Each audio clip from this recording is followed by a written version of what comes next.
Good morning. Landscaping starts today, so we're going to show you a little bit about how we prep for our landscapers and how we kind of get the bones of the lots ready for our landscaping crew to come in and finish it off. Makes it easier, makes it faster, and it actually makes the lots drain better and work better. So, first thing that you can see is we've got our front yard, we've got any gravel that we need to put into place, like kind of for decoration or for covering underneath our patios. We put filter cloth down, and then we put the gravel down on top of that. So that's a clear crushed gravel, so when the owners are poking around their front garden, they'll see that the underside of their deck is all nicely finished, no weeds growing because we've got cloth underneath there, we've got rock finished off. You can also see here that we've got sand going in. This sand is a special kind of sand. It's called the seashell sand.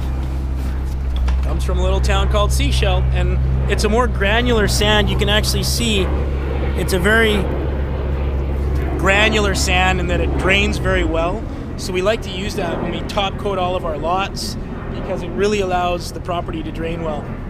So this is all ready to go. We've got our levels figured out. This particular house is a reno, so it actually slopes a little bit away from the road, which is never a good thing. So we try and put as much sand in and drainage in as we can. So you can see we've got this lot somewhat crowned off. We've also got our topsoil that we've gone through a lot of different companies, and we've finally chosen one that the grass grows well and the plants grow well with.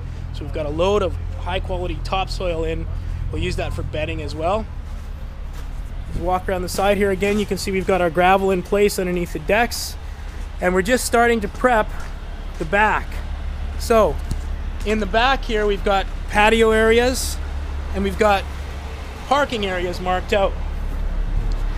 We've got all of our green stuff ready for the owners to take to the green waste, and we've got this area in here set up as a parking area where our fence will eventually go. So we're gonna have some road base coming in here.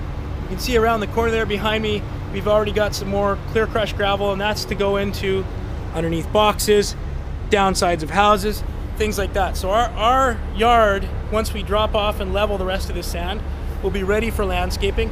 Our landscapers will be able to step in, smooth everything out, drop in their walks where we need to drop in our tumbled stone walks, and have access to all the materials that they need without having to go back and forth and call loads in and out. So we have it all set up for them. It's a bit of a puzzle.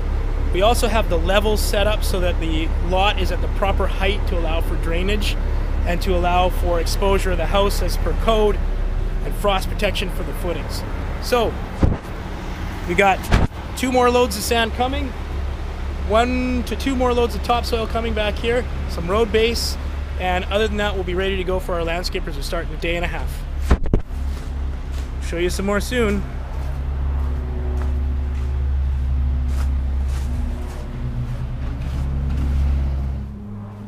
All right, I'm going to show you our last little bit of landscaping, or prep for landscaping. We've got everything ready for our homeowner, or our landscapers to come in and get to work.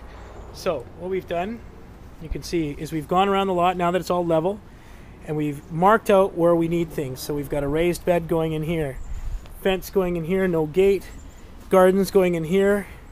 We've got some big old perforated pipe for drainage that's going to be going in here.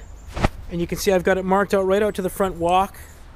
In the back area here, all of our levels you can see are now correct. So we just need to cap this with topsoil. You can also see in the back here I've got my walks all laid out. Bit of a breezeway into the garage there. Our fence is laid out wherever we want gates. We have that laid out. We've got a 90-degree angle here to make sure that my landscapers know that when we build the fence it's going to be at 90 degrees to the garage. We've also got the parking spot laid out. Right now we've got our bobcat parked, and the balance of the patio is laid out. So you can see we've got our patio here, potential add-on here for a walk down the side later, or some stepping stones or something along those lines. But ultimately at the end of the day now what we have is we've got a canvas that our landscapers can finish. So everything's to level, to grade that we want it to be, to finished grade is what we call it. And it's ready to go for our last little bit, which is our sidewalks, our landscaping, and our sod, any landscape lights that we want to put in, any conduits that we want to put underneath the sidewalks to make sure we can run wiring from here to there and all that kind of stuff. So that'll happen next, along with the fencing, and we'll show you that when we get there. You know, this isn't how everyone lays out a yard. I certainly like to do it this way. It's just far more straightforward. Makes it really easy, and there's no mistakes. And the homeowners can see it too, so they can let us know if they like it or not. They'll be here this afternoon having a look. So we'll show you some more later.